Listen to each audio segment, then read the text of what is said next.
నా బిడ్డలారా, మీరు భయపడకండి. నా స్నేహితులారా, మీరు భయపడకండి.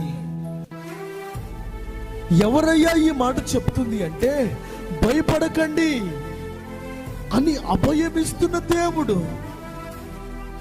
భయపడకండి అని చెప్తున్నవాడు ఒక నాయకుడు కాదు.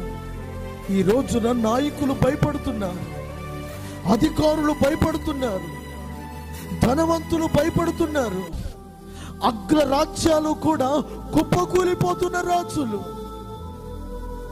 అయితే మన ధైర్యానికి ఆధారమైన మన ప్రభువైన యేసుక్రీస్తు చెప్తున్న మాట ఏంటంటే, మీరు భయపడకండి. ఎందుకో తెలుసా? మీరు శ్రేష్టమైన వారు. కొట్టండి చప్పట్లు గట్టిగా. హల్లెలూయా, హల్లెలూయా.